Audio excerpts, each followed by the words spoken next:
তার প্রকৃত নাম ছিল আবু আবদুল্লাহ, কিন্তু বেলাল নামেই তিনি সমধিক প্রসিদ্ধ ছিলেন। তার পিতার নাম ছিল রিবাহ এবং মাতার নাম ছিল হামামাহ। তিনি ছিলেন হাবশি বংশোদ্ভূত।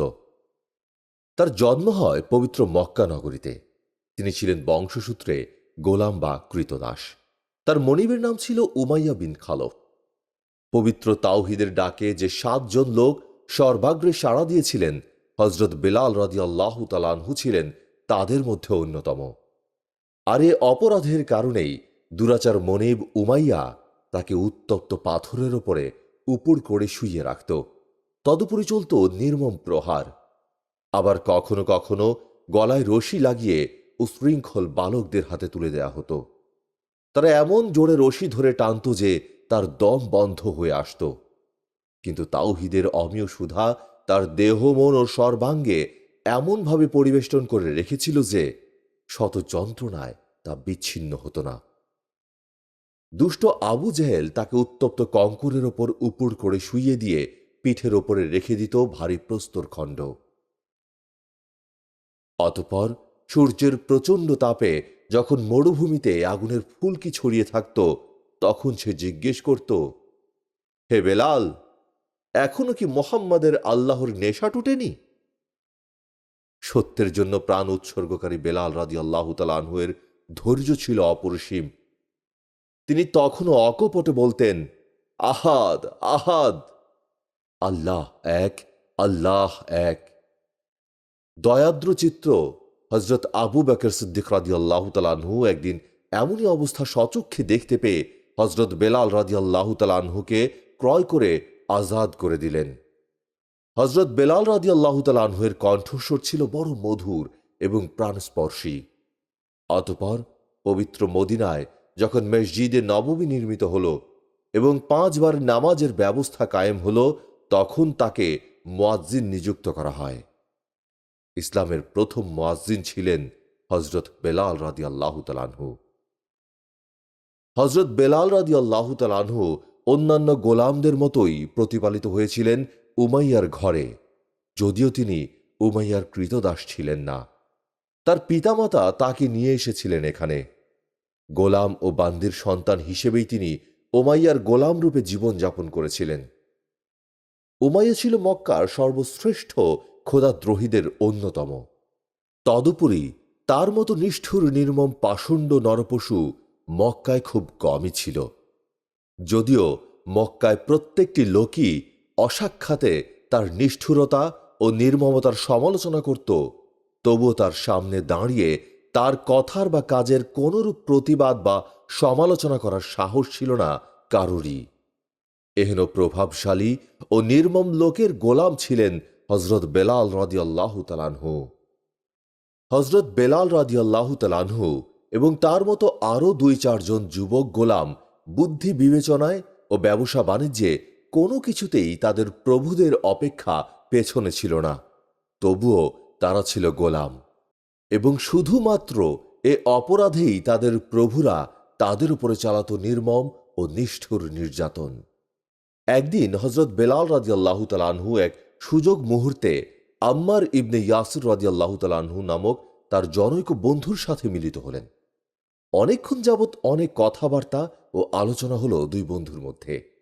কথাবার্তার মাধ্যমে হজরত বেলাল রাদিয়াল্লাহু তাআলা আনহু একটা জিনিস দেখতে পেলেন বন্ধু আম্মারের মধ্যে। তা হলো এই যে তার বন্ধু যেন মানসিক দিক দিয়ে তার অপেক্ষা অনেকটা সুখী। তিনি অনুভব করলেন বন্ধুর মনে যেন কোনো দুশ্চিন্তা নেই, নেই কোনো অশান্তি ও নৈরাশ্য। বন্ধু যেন কোনো এক আলোকের সন্ধান পেয়ে নিরাশার অন্ধকার ও দুশ্চিন্তার বোঝা হতে নিষ্কৃতি লাভ করে শান্ত ও তৃপ্ত হয়ে দিন কাটাচ্ছে। হজরত বেলাল রাদিয়াল্লাহু তাআলা আনহু তার বন্ধু আম্মার রাদিয়াল্লাহু তাআলা আনহুকে জিজ্ঞেস করলেন, কি ভাই, ব্যাপার কি? আজ আমি তোমার মধ্যে এমন কিছু একটা লক্ষ্য করেছি যা এর আগে কোনোদিন দেখিনি। আজ তোমার মধ্যে যেন নতুন ভাষার কোনো গন্ধ পাচ্ছি। তোমার এরূপ ভাব আর কোনোদিন দেখিনি। বলো তো ভাই, ব্যাপার কি? হজরত বেলাল রাদিয়াল্লাহু তাআলা আনহুর বন্ধু আম্মার ইবনে ইয়াসির রাদিয়াল্লাহু তাআলা আনহু সরাসরি ভাবে তার প্রশ্নের উত্তর না দিয়ে কিছু আয়াত পাঠ করে শোনালেন।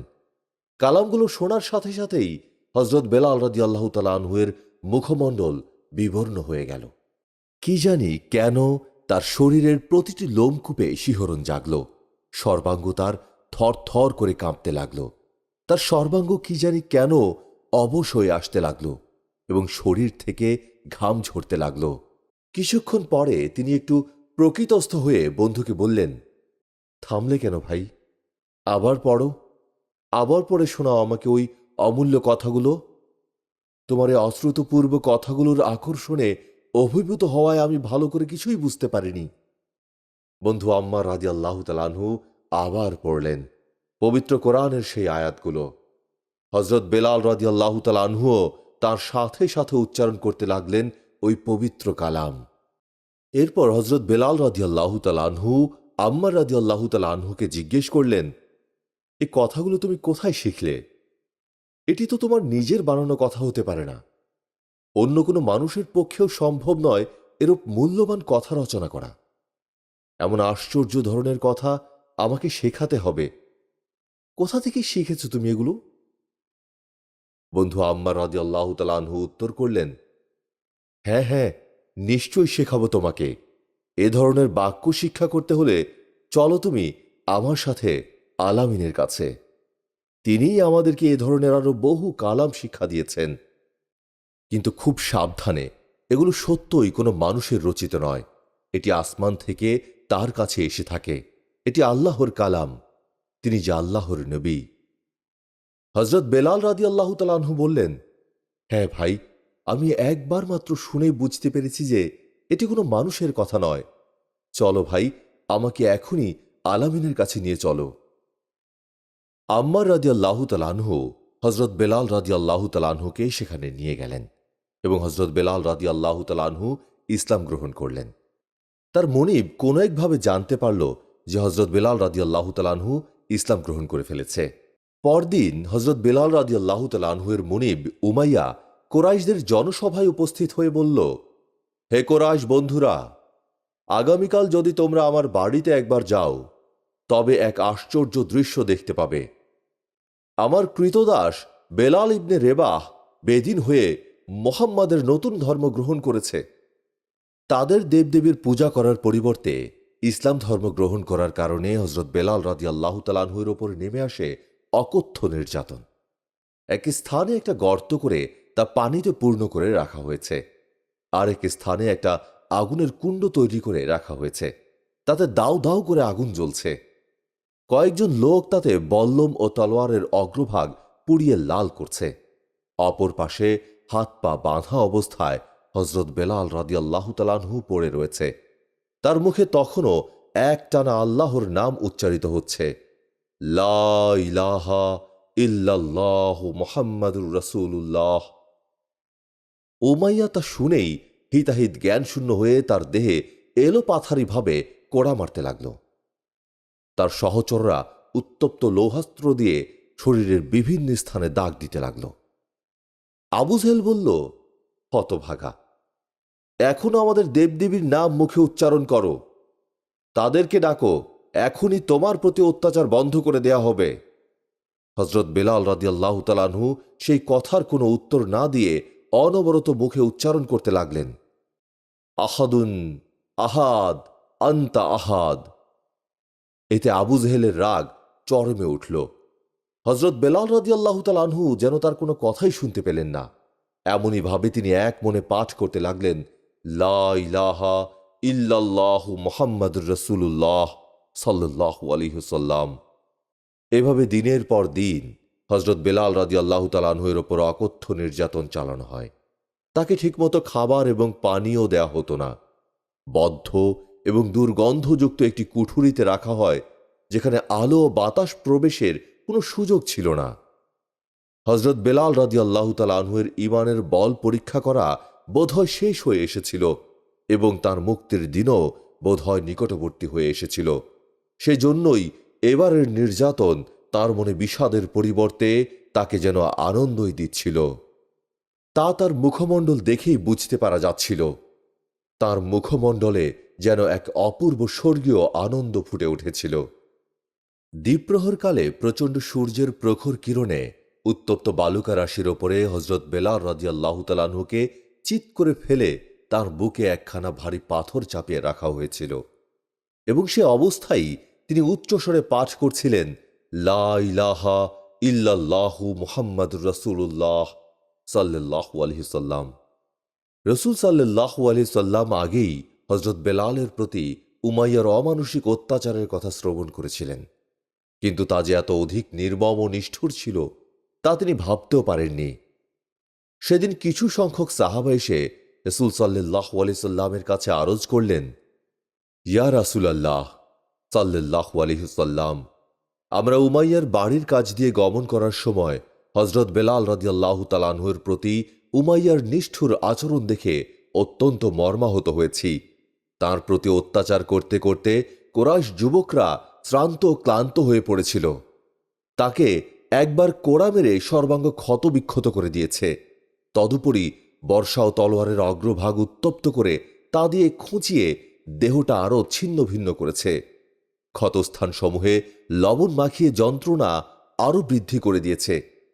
এটি ছাড়া প্রত্যহই তার পায়ে রশি লাগিয়ে তাকে বালকদের হাতে সমর্পণ করে এবং নিষ্ঠুর বালকেরা তাকে টেনে হিচড়িয়ে যেখানে ইচ্ছে সেখানে নিয়ে যায় এবং তা দিয়ে নিষ্ঠুর আমোদ উপভোগ করতে থাকে।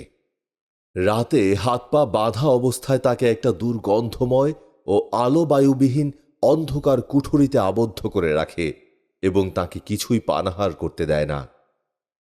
রাসূল সাল্লাল্লাহু আলাইহি সাল্লাম বেলালের এখনো দুঃখ দুর্দশার কথা শুনে অত্যন্ত মর্মাহত হলেন। তিনি চিন্তা করতে লাগলেন কিভাবে হজরত বেলাল রাদিয়াল্লাহু তাআলা আনহুকে পাপিষ্ঠ উমাইয়ার হাত থেকে উদ্ধার করা যায়। তিনি দুহাত তুলে আল্লাহর দরবারে প্রার্থনা করলেন, হে পরওয়ারদিগার, তোমার প্রিয় ভক্ত বান্দাকে কাফেরের হাত থেকে মুক্ত করার পথ উন্মুক্ত করে দাও। রাসূল সাল্লাল্লাহু আলাইহি সাল্লাম অবগত ছিলেন যে হজরত বেলাল রাদিয়াল্লাহু তাআলা আনহুকে উমাইয়ার কাছ থেকে ক্রয় করে আনা ছাড়া অন্য কোনো পথই নেই তাকে মুক্ত করার। কিন্তু উমাইয়ার কাছ থেকে তাকে ক্রয় করাও খুব সহজ ব্যাপার ছিল না, কেননা একদিকে উমাইয়া তাকে বিক্রি করতে সম্মত হবে কিনা তা জানা ছিল না, অন্যদিকে সে বিক্রি করতে সম্মত হলেও যে অত্যন্ত উচ্চ মূল্য চেয়ে বসবে তাতে কোনো সন্দেহ ছিল না।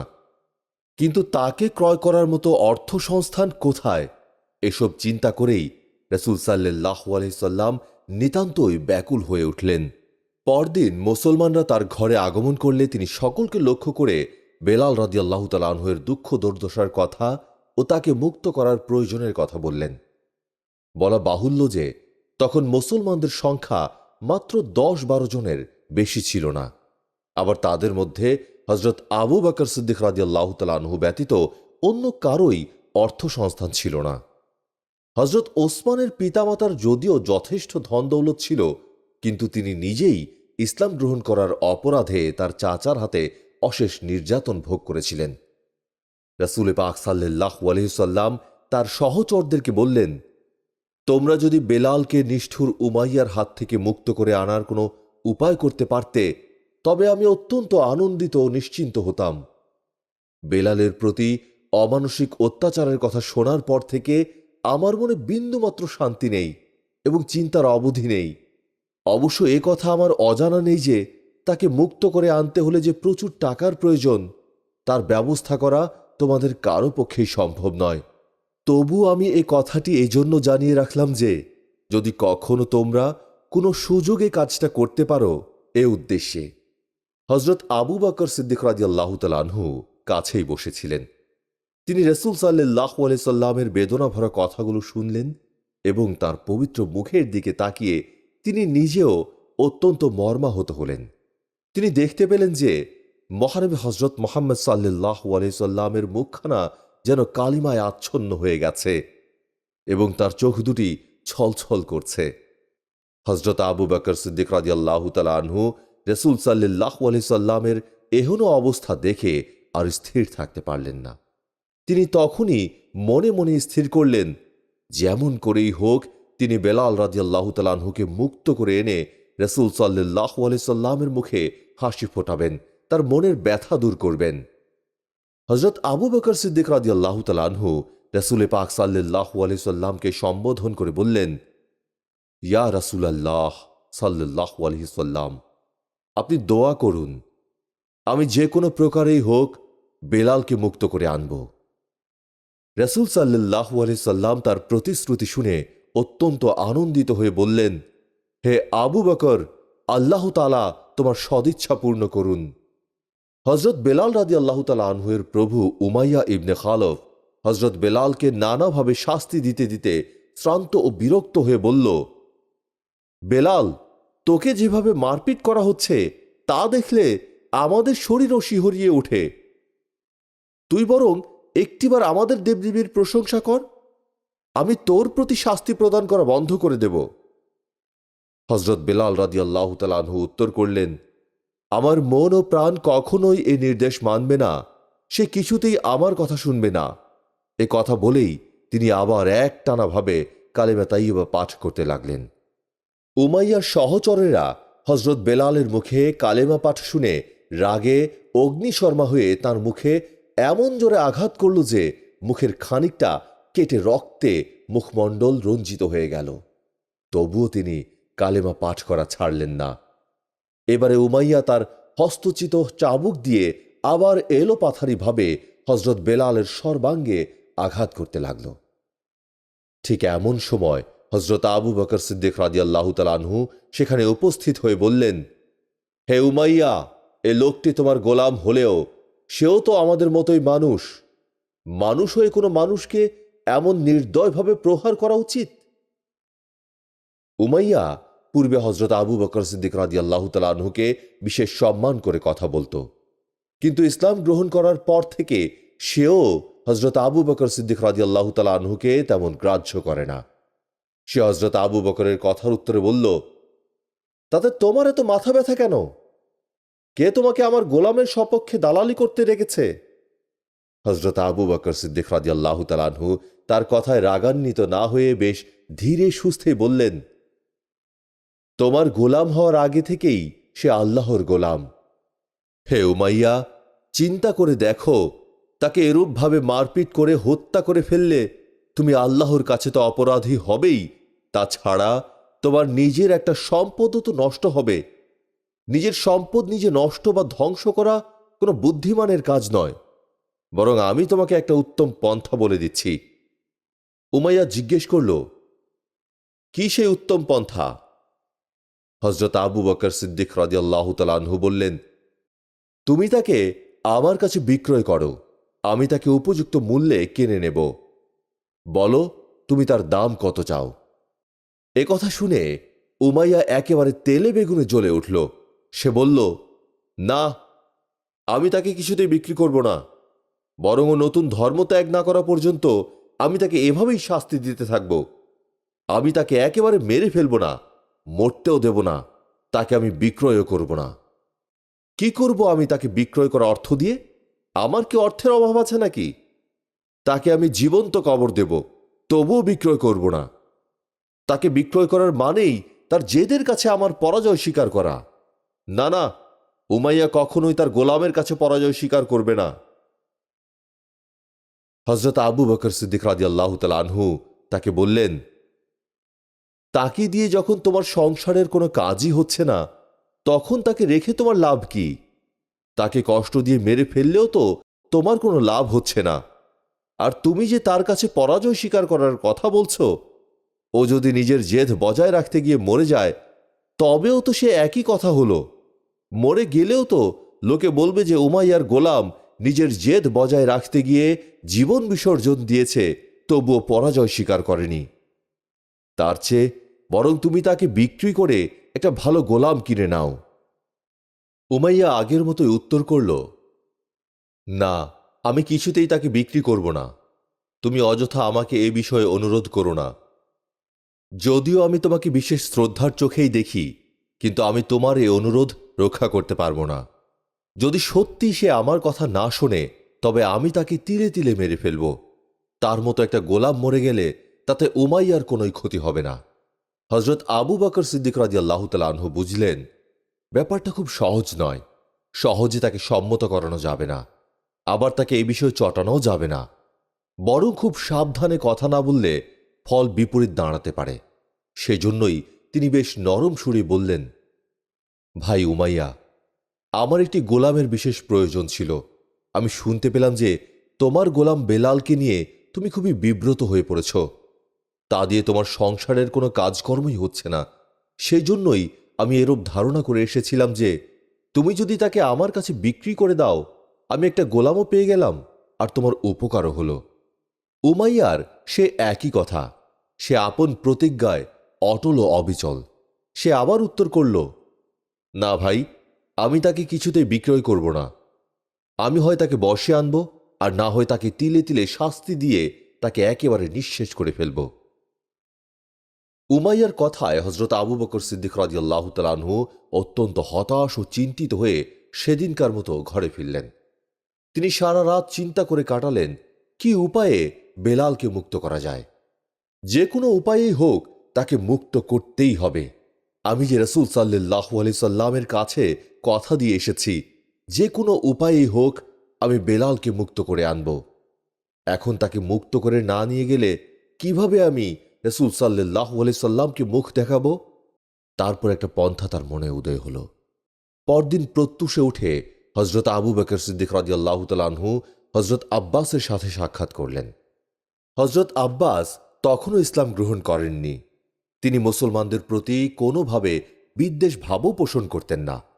বিশেষত হজরত আবু বকর সিদ্দিক রাদিয়াল্লাহু তাআলা আনহুর সাথে তার অকৃত্রিম বন্ধুত্ব ছিল। হজরত আব্বাস ছিলেন রাসূল সাল্লাল্লাহু আলাইহি সাল্লামের আপন চাচা। হজরত আবু বকর সিদ্দিক রাদিয়াল্লাহু তাআলা আনহু হজরত আব্বাসের কাছে বেলাল রাদিয়াল্লাহু তাআলা আনহু সম্বন্ধে সব কথা খুলে বললেন। হজরত আব্বাস বললেন, আচ্ছা, আমি চেষ্টা করে দেখি কতদূর কি করতে পারি। অবশ্য তোমার কাছে বেলালকে বিক্রি করতে উমাইয়া সহজে স্বীকার করবে না। আমি নিজেই কিনব বলে প্রস্তাব করলে হয়তো স্বীকার করতে পারে। উমাইয়ার মা ছিল হজরত আব্বাসের জনৈক পোষ্যপুত্রের সন্তান। হজরত আব্বাসই তাকে উমাইয়ার পিতা খলফের সাথে বিয়ে দিয়েছিলেন। হজরত আব্বাস প্রথমে উমাইয়াকে এই বিষয়ে কিছু না বলে উমাইয়ার মাকে গিয়ে বললেন, আমি তোমাদের গোলাম বেলালকে কিনে নিতে চাই। সে উত্তর করল, শুনেছি সেদিন আবু বকর এসেছিল বেলালকে ক্রয় করতে, কিন্তু উমাইয়া তাকে বিক্রি করতে রাজি হয়নি। আচ্ছা, আপনি এখন যান, আমি উমাইয়াকে বলে দেখি সে কি বলে। যেদিন হজরত আবু বকর সিদ্দিক রাদিয়াল্লাহু তাআলা আনহু নিজেই হজরত বেলাল রাদিয়াল্লাহু তাআলা আনহুকে ক্রয় করার উদ্দেশ্যে উমাইয়ার কাছে এসেছিলেন, সেদিন হজরত আবু বকর সিদ্দিকের সাথে উমাইয়ার যেসব কথাবার্তা হয়েছিল, উমাইয়ার স্ত্রী তা সবই শুনেছিল। এবং সেদিনই সে তার স্বামীকে বলেছিল, তুমি এসব কি শুরু করেছ? কি লাভ হবে একটা গোলামকে এভাবে কষ্ট দিয়ে মেরে ফেলায়? তুমি তো বুঝতেই পারছো যে তুমি তার উপর যতই অত্যাচার করো না কেন, সে কিছুতেই নতুন ধর্ম পরিত্যাগ করবে না। অতএব তাকে এভাবে নির্যাতন করে মেরে ফেললে কি লাভ হবে? তা দিয়ে তো সংসারের একটা কাজও হচ্ছে না। তুমি তাকে কোনো কাজকর্ম করতেও দিচ্ছ না। হয় তাকে স্বাভাবিকভাবে তার ইচ্ছামতো ধর্মকর্ম করতে দিয়ে সংসারের কাজে নিযুক্ত করো, আর না হয় তাকে বিক্রি করে আরেকটা ভালো গোলাম কেন। হজরত আবু বকর সিদ্দিক রাদিয়াল্লাহু তাআলা আনহু চলে যাওয়ার পরে উমাইয়া তার স্ত্রীর কাছে এভাবে তিরস্কৃত হয়ে সেদিন থেকেই বেলালকে বিক্রি করার কথা চিন্তা করেছিল। বেলালকে উপর্যুপরি শাস্তি প্রদান করতে করতে সত্যই তার প্রতি উমাইয়ার একটি বিরক্তি ধরে গিয়েছিল, আর তাকে নিয়ে সারাদিন ব্যস্ত থাকার জন্য তার সংসারের কাজকর্মেরও বিশেষ ক্ষতি হচ্ছিল। এদিকে হজরত আব্বাস যখন উমাইয়ার মায়ের কাছে বেলালকে ক্রয় করার কথা উত্থাপন করলেন, তখন উমাইয়ার স্ত্রীও সেখানে উপস্থিত ছিল। সেও বলল, বেশ, আপনি এখন যান, আমরা উভয়ই চেষ্টা করে দেখি কতদূর কি করতে পারি। তারপর উমাইয়ার মা ও স্ত্রী উভয়ই যখন উমাইয়ার কাছে বেলালকে বিক্রি করার কথা উত্থাপন করল, তখন আর সে বিশেষ আপত্তি না করে সহজেই সম্মত হল। তারপর হজরত আব্বাসকে সংবাদ দেয়া হল। হজরত আব্বাস হজরত আবু বকরকে সাথে নিয়েই উমাইয়ার বাড়িতে উপস্থিত হলেন। হজরত আবু বকর সিদ্দিক রাদিয়াল্লাহু তাআলা আনহু উমাইয়াকে বললেন, বেলালের জন্য তোমাকে কত মূল্য দিতে হবে?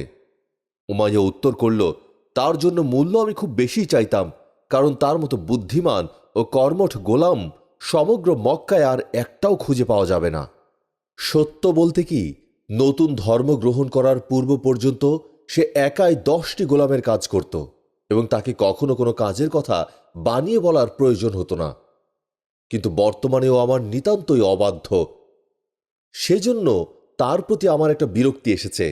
অধিকন্তু যখন আপনারা উভয়ে এসেছেন, তখন একটু বিবেচনা করেই দাম চাওয়া উচিত। দাম দিতে হবে 100 আউরিয়া এবং একটা ভালো গোলাম কেনার উপযোগী মূল্য। হযরত আবু বকর সিদ্দিক রাদিয়াল্লাহু তাআলা আনহু বললেন, বেশ, আমি তোমাকে নগদ 100 আউরিয়াই দেব। আর আমার একজন ভালো গোলাম আছে, সে বেলালের মতো নয়, তোমার একান্ত বাধ্য ও অনুগতই থাকবে। তাকে আমি তোমার হাতে সমর্পণ করব। উমাইয়া বলল, তাহলে তো বেশ ভালোই হয়, কারণ গোলাম যখন আমাকে একটা কিনতেই হবে, তখন কোথায় আবার খুঁজতে যাব? আজকালকার দিনে গোলাম কেনাও একটা মস্ত ঝামেলা। হযরত আবু বকর সিদ্দিক রাদিয়াল্লাহু তাআলা আনহু টাকা নিয়েই এসেছিলেন। তিনি তখনই 100 আউরিয়া গুনে উমাইয়ার হাতে প্রদান করে হযরত আব্বাসকে সেখানেই বসিয়ে রেখে নিজে বাড়িতে চলে আসলেন এবং কিছুক্ষণের মধ্যেই নিজের গোলামটিকে সাথে করে নিয়ে উমাইয়ার হাতে সমর্পণ করলেন। সেই সাথে গোলাম বিনিময়ের একটা চুক্তিপত্রও লিখিত হল। হযরত বেলাল রাদিয়াল্লাহু তাআলা আনহুকে সাথে নিয়ে মহা আনন্দে হযরত আবু বকর সিদ্দিক রাদিয়াল্লাহু তাআলা আনহু বাড়ি ফিরলেন। হযরত আবু বকর সিদ্দিক রাদিয়াল্লাহু তাআলা আনহুর তখন মনে হচ্ছিল যেন বিরাট একটা পাহাড় সম বোঝা তার মাথার ওপর থেকে নামিয়ে নেওয়া হয়েছে। কেননা এই কয়েক দিনে বেলালকে মুক্ত করার চিন্তা তাকে এভাবে পেয়ে বসেছিল যে তার মনে এক বিন্দু শান্তি ছিল না। তিনি আহার নিদ্রার কথা পর্যন্ত সম্পূর্ণ ভুলে গিয়েছিলেন। একদিকে মহানবীর কাছে তিনি প্রতিশ্রুতি দিয়েছিলেন, অন্যদিকে বেলালের প্রতি অকথ্য অত্যাচার তার অন্তরকে সর্বদা নিপীড়ন করছিল। আজ এই উভয় সংকট হতেই তিনি রেহাই পেলেন। হযরত আবু বকর সিদ্দিক রাদিয়াল্লাহু তাআলা আনহু বাড়ি এসে হযরত বেলালকে ভালোভাবে গোসল করালেন, উত্তম বস্ত্র পরিধান করালেন এবং আহার আদি করানোর পর তার পাশে বসিয়ে স্নেহের সুরে বললেন, ভাই বেলাল, পরম করুণাময় আল্লাহ তাআলার অসীম রহমতে আজ তোমাকে মহাপাপী উমাইয়ার কবল থেকে উদ্ধার করে আনতে সমর্থ হয়েছি। এজন্য আমি আল্লাহর দরবারে অশেষ শুকরিয়া আদায় করছি। ভাই, যদিও আমি তোমাকে ক্রয় করে এনেছি, তবুও তুমি আমার কৃতদাস নাও। আজ থেকে তুমি সম্পূর্ণ আজাদ। তুমি ইচ্ছা করলে স্বাধীনভাবে আমার ঘরে অবস্থান করতে পারো, অথবা তোমার সুযোগ ও সুবিধা মতো যে কোনো স্থানে চলে যেতে পারো। তোমার উপরে আমার কোনো দাবি দাওয়া নেই। হযরত আবু বকর সিদ্দিক রাদিয়াল্লাহু তাআলা আনহুর কথা শুনে হযরত বেলাল রাদিয়াল্লাহু তাআলা আনহু যেন একেবারে স্তম্ভিত হয়ে গেলেন। তিনি অনেকক্ষণ পর্যন্ত এক দৃষ্টে তার মুখের দিকে তাকিয়ে রইলেন।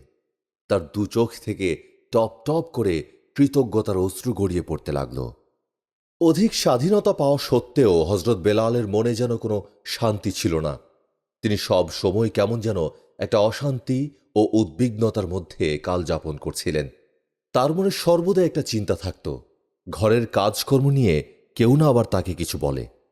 এই চিন্তা ও উদ্বিগ্নতার জন্য তিনি রাসূল সাল্লাল্লাহু আলাইহি সাল্লামের দরবারে গিয়েও ছটফট করতেন সংসারের কাজকর্মের জন্য। যদিও তার ইচ্ছা হতো যে দিন রাত রাসূল পাক সাল্লাল্লাহু আলাইহি সাল্লামের খেদমতে পড়ে থাকেন। বাড়ি আসলেও তিনি শান্তি পেতেন না। তিনি যতক্ষণ না আবার হযরতের খেদমতে উপস্থিত হতে পারতেন। হযরত বেলালের মনের এই উদ্বিগ্নতার কারণ রাসূল পাক সাল্লাল্লাহু আলাইহি সাল্লামের বুঝতে বাকি রইল না। তিনি চিন্তা করলেন, বেলালের জন্য একটি স্থায়ী ব্যবস্থা করতে না পারলে তার মনের এই অস্বস্তি দূর হবে না। তারপর তিনি হযরত আবু বকর সিদ্দিক রাদিয়াল্লাহু তাআলা আনহুকে বলে হযরত আবু বকরের একটি কন্যার সাথে তার বিয়ে দিলেন। এবার সত্যিই হযরত বেলালের মনে শান্তি ফিরে আসলো। এখন আর তিনি নিজেকে আবু বকর সিদ্দিক রাদিয়াল্লাহু তাআলা আনহুর থেকে পৃথক একজন মনে করতে পারলেন না, বরং এখন তিনি মনে করলেন যে এই সংসার তার নিজের। হযরত বেলাল রাদিয়াল্লাহু তাআলা আনহু ইসলাম গ্রহণ করার পরেই দু একজন করে মুসলমানের সংখ্যা ক্রমেই বৃদ্ধি পেতে লাগল। একথা সর্বজন স্বীকৃত যে আনসার ও মুহাজিরদের মধ্যে হযরত বেলাল রাদিয়াল্লাহু তাআলা আনহু অপেক্ষা উচ্চ স্বর বিশিষ্ট ও মিষ্টভাষী লোক অনেকেই ছিলেন, কিন্তু আল্লাহ সুবহানাহু ওয়া তাআলা যাকে ইচ্ছা করেন তাকে সম্মানের সর্বোচ্চ শিখরে আরোহণ করান। রাসূল পাক সাল্লাল্লাহু আলাইহি সাল্লাম মদিনার মসজিদে নববীর স্থায়ী মুয়াজ্জিনের পদে নিযুক্ত করেছিলেন এই হাবশি গোলাম হযরত বেলাল রাদিয়াল্লাহু তাআলা আনহুকে। রাসূল সাল্লাল্লাহু আলাইহি সাল্লাম মুহাজিরদের সমস্যা সমাধান করার পর নামাজ পড়ার জন্য একটি স্থায়ী ঘর নির্মাণের প্রয়োজনীয়তা বিশেষভাবে অনুভব করেন। সেই জন্য তিনি মসজিদের জন্য একটি স্থান মনোনীত করে উপযুক্ত মূল্যে তা ক্রয় করে নেন। তারপরে মসজিদের নির্মাণ কাজ শুরু করা হয়। মুহাজির ও আনসারগণ দিন রাত কঠোর পরিশ্রম করে মসজিদ নির্মাণ করতে লাগলেন। রাসূল পাক সাল্লাল্লাহু আলাইহি সাল্লাম নিজেও এ কাজে অংশগ্রহণ করলেন এবং হযরত বেলাল রাদিয়াল্লাহু তাআলা আনহু দিন রাত ছায়ার মতো নবীজির সাথে সাথে থেকে তাকে সাহায্য করতে লাগলেন। অল্প দিনের মধ্যেই মসজিদ নির্মাণ কাজ শেষ হল। মসজিদের সাথেই রাসূল পাক সাল্লাল্লাহু আলাইহি সাল্লামের পরিবারবর্গের জন্য বাসস্থান এবং নবাগত মুহাজিরদের জন্য একটা স্বতন্ত্র ঘর নির্মাণ করা হলো। এই সময় হতে হযরত বেলাল রাদিয়াল্লাহু তাআলা আনহু রাসূল পাক সাল্লাল্লাহু আলাইহি সাল্লামের বাড়িতেই বসবাস করতে লাগলেন। একদিকে সর্বদা রাসূল পাক সাল্লাল্লাহু আলাইহি সাল্লামের কাছে উপস্থিত থেকে তার অমূল্য উপদেশ, আদেশ ও নিষেধগুলো শোনা এবং অপরদিকে তার সাংসারিক কাজে তাকে সাহায্য করা এবং তার খেদমতে নিজেকে সর্বদা নিযুক্ত রাখাই ছিল হযরত বেলাল রাদিয়াল্লাহু তাআলা আনহুর একমাত্র উদ্দেশ্য। সেজন্য তিনি নির্বিবাদে রাসূল পাক সাল্লাল্লাহু আলাইহি সাল্লামের বাড়িতেই বাস করতে লাগলেন। তার নিজের জন্য স্বতন্ত্র কোনো বাসগৃহের প্রয়োজনীয়তা অনুভব করলেন না। রাসূল পাক সাল্লাল্লাহু আলাইহি সাল্লামের ঘরের আহারাদির ব্যবস্থা করার সম্পূর্ণ দায়িত্ব অর্পিত ছিল হযরত বেলাল রাদিয়াল্লাহু তাআলা আনহুর উপর। তিনি নিজে বিশেষ আগ্রহ করে এসব কাজের দায়িত্ব গ্রহণ করেছিলেন। হযরতের ঘরে সমাগত অতিথি মেহমানদের আদর অভ্যর্থনা ও আহারাদির যাবতীয় দায়িত্ব হযরত বেলাল রাদিয়াল্লাহু তাআলা আনহু নিজ হাতে গ্রহণ করেছিলেন। ফলে হযরত বেলাল রাদিয়াল্লাহু তাআলা আনহু এর কার্যকলাপ দেখলে সকলেই তাকে রাসূল পাক সাল্লাল্লাহু আলাইহি সাল্লামের পরিবারের একজন বলেই মনে করত। রাসূল সাল্লাল্লাহু আলাইহি সাল্লাম নিজে এবং তার পরিবারবর্গের কেউ তাকে কোনো আদেশ না করলেও হযরত বেলাল রাদিয়াল্লাহু তাআলা আনহু স্বেচ্ছায় দেখে শুনে সংসারের যাবতীয় কাজই করতেন। এজন্য রাসূল সাল্লাল্লাহু আলাইহি সাল্লাম ও তার পরিবারবর্গ সকলেই হযরত বেলাল রাদিয়াল্লাহু তাআলা আনহুকে অত্যন্ত স্নেহ করতেন। মদিনার মসজিদে নববী নির্মিত হওয়ার পরে সকলে দলবদ্ধভাবে নামাজ পড়া সম্বন্ধে আনসার ও মুহাজিরেরা একমত হয়ে রাসূল পাক সাল্লাল্লাহু আলাইহি সাল্লামের কাছে কথাটা উত্থাপন করে তার মতামত জানতে চাইলেন। রাসূল সাল্লাল্লাহু আলাইহি সাল্লাম তাদের মতামত সমর্থন করে বললেন, কিভাবে সকলকে একত্রিত করা যেতে পারে। এ সম্বন্ধে এক একজন এক এক মত প্রকাশ করতে লাগলেন।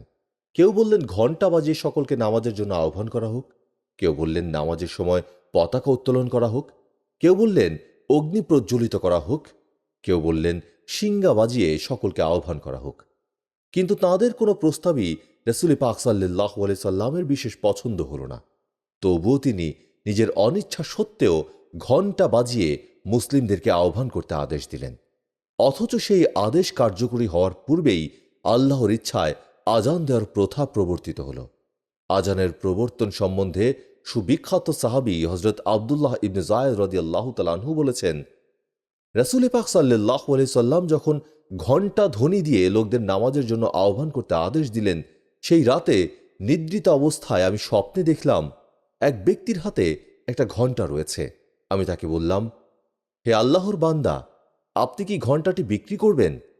তিনি সেই কথার উত্তর না দিয়ে পাল্টা আমাকে জিজ্ঞেস করলেন, তুমি এ দিয়ে কি করবে? আমি উত্তর করলাম, আমি তা দিয়ে লোকদেরকে নামাজের জন্য আহ্বান করব। তিনি বললেন, আমি কি তোমাকে তা অপেক্ষা উত্তম বিষয় শিক্ষা দেব? আমি বললাম, হ্যাঁ। তিনি বললেন, বলো। তিনি আজানের বাক্যগুলো একে একে খুব ধীরে ধীরে বলতে লাগলেন এবং আমি তার সাথে সাথে ওই কালামগুলো মুখস্থ করে নিলাম। তারপর যখন রাত প্রভাত হলো, আমি রাসূল সাল্লাল্লাহু আলাইহি সাল্লামের কাছে গেলাম এবং স্বপ্নে যা দেখেছিলাম ও শুনেছিলাম তা তাকে বললাম। কালামগুলো তখনও আমার বেশ স্মরণ ছিল। রাসূল পাক সাল্লাল্লাহু আলাইহি সাল্লাম আমাকে বললেন, নিশ্চয়ই এটি সত্য স্বপ্ন।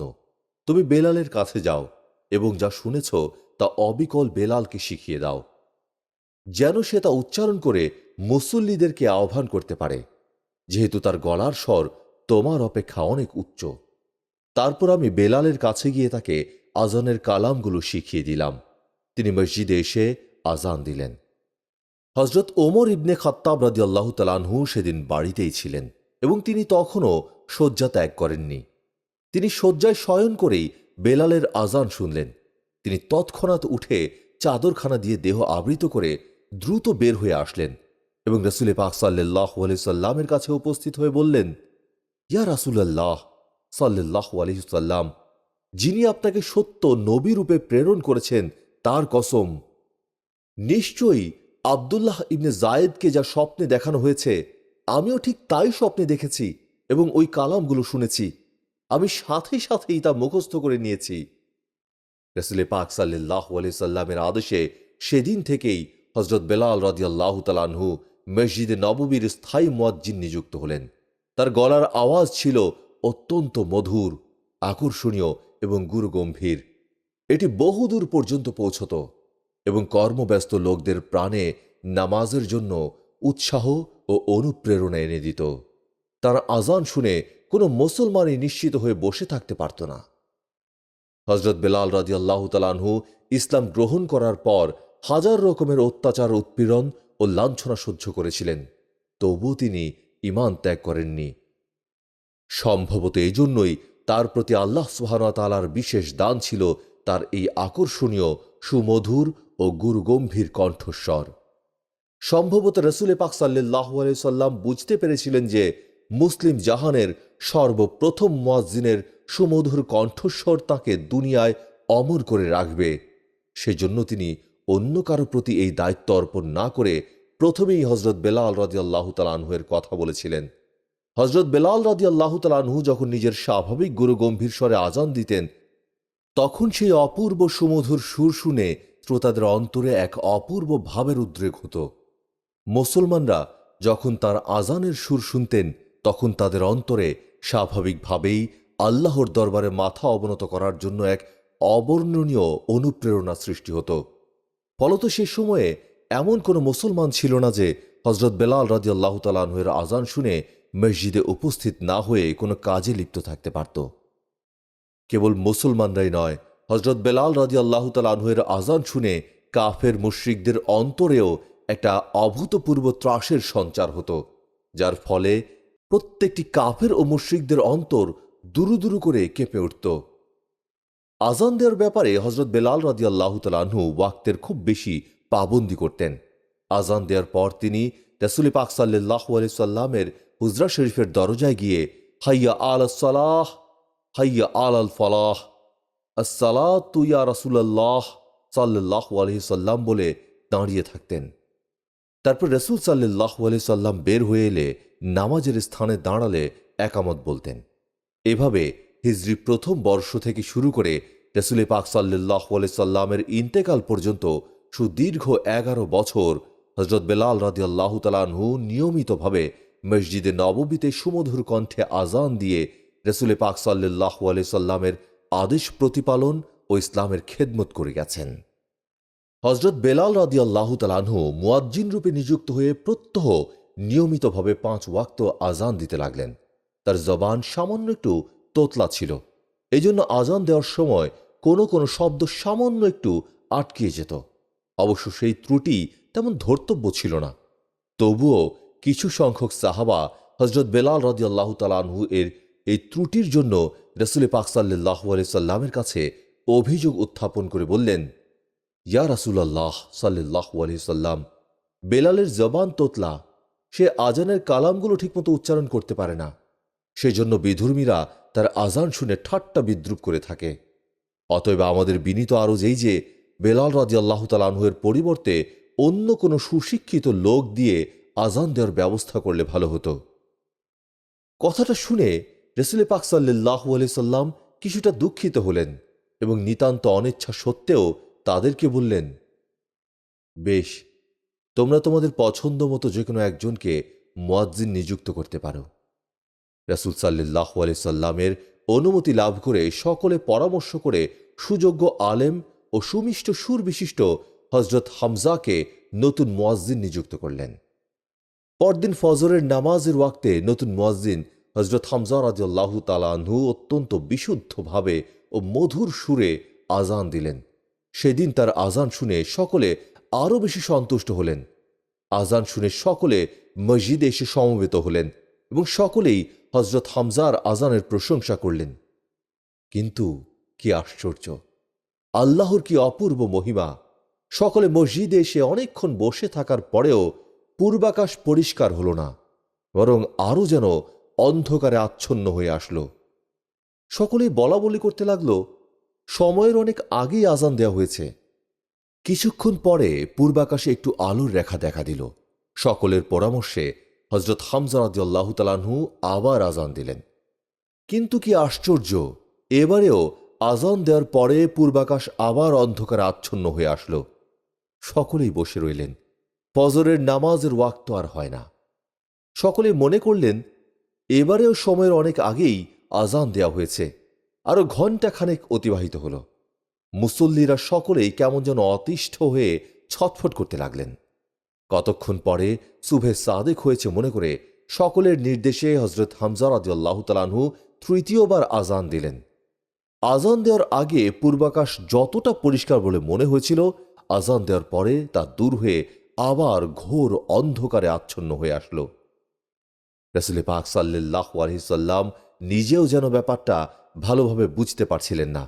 এ বিষয় নিয়ে নানা জনের নানারূপ মন্তব্য করতে লাগলেন। এমন সময় জিব্রাইল আলাইহিস সালাম আগমন করে রাসূল পাক সাল্লাল্লাহু আলাইহি সাল্লামকে সালাম করার পর জিজ্ঞেস করলেন, ইয়া রাসূলুল্লাহ সাল্লাল্লাহু আলাইহি সাল্লাম, আজ মসজিদে নববীতে আজান দেওয়া হলো না কেন? রাসূল সাল্লাল্লাহু আলাইহি সাল্লাম বিস্মিত হয়ে জিজ্ঞেস করলেন, কেন? আজান তো আজ একাধিক্রমে ৩ বার দেওয়া হয়েছে। তারপর তিনি জিব্রাইল ফেরেশতাকে পূর্বাপর সব কথাই খুলে বললেন। হযরত জিব্রাইল আলাইহিস সালাম বললেন, ইয়া রাসূলুল্লাহ সাল্লাল্লাহু আলাইহি সাল্লাম, প্রত্যহ সুবহ সাদেকের পূর্বে আসমানের যাবতীয় ফেরেশতারা বাইতুল মামুর মসজিদে সমবেত হয়ে বসে থাকে এবং হযরত বেলাল রাদিয়াল্লাহু তাআলা আনহুর আজান শোনার পর তারা নামাজ আদায় করে থাকে। কিন্তু আজ ফেরেশতারা বসে থেকে থেকে অতিষ্ঠ হয়ে উঠেছে। তারা আজান শুনতে পাচ্ছে না বলে এর কারণ জানার জন্য আমাকে পাঠিয়ে দিয়েছে। রাসূল সাল্লাল্লাহু আলাইহি সাল্লাম তৎক্ষণাৎ হযরত বেলাল রাদিয়াল্লাহু তাআলা আনহুকে আজান দিতে বললেন। আদেশ পাওয়া মাত্র হযরত বেলাল রাদিয়াল্লাহু তাআলা আনহু তার সুমধুর সুরে আজান দিলেন। জিব্রাইল আলাইহিস সালাম চলে গেলেন এবং সাথে সাথে পূর্বাকাশ পরিষ্কার হয়ে গেল এবং সকলে জামাতের সাথে নামাজ পড়লেন।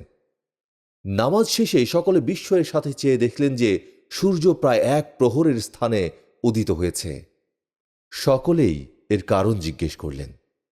রাসূল পাক সাল্লাল্লাহু আলাইহি সাল্লাম বললেন, আজানের সাথে বেলালের অন্তরের ভয় ও ভক্তির জন্য আল্লাহ সুবহানাহু ওয়া তাআলার কাছে তার আজান সর্বাপেক্ষা অধিক পছন্দনীয়। ৬৩০ থেকে ৪০-এর দশকে বেলাল রাদিয়াল্লাহু তাআলা আনহু সিরিয়ার দামেস্কে মৃত্যুবরণ করেন। ইন্না লিল্লাহি ওয়া ইন্না ইলাইহি রাজিউন। জর্ডানের আম্মানেও তার কবর হিসেবে দাবিকৃত একটি সমাধি রয়েছে, যা অনেকের মতে একটি নকল সমাধি। হযরত বেলাল রাদিয়াল্লাহু তাআলা আনহুর মৃত্যুর সময় নিয়ে ঐতিহাসিকদের মধ্যে দ্বিমত রয়েছে। অনেকে বিশ্বাস করেন যে ৬৩৮ খ্রিস্টাব্দে তিনি মৃত্যুবরণ করেন। আবার অনেকের মতে ৬৪২ খ্রিস্টাব্দে তার মৃত্যু ঘটে। বলা হয়ে থাকে যে মৃত্যুকালে তার বয়স ছিল ৬৩ বছর।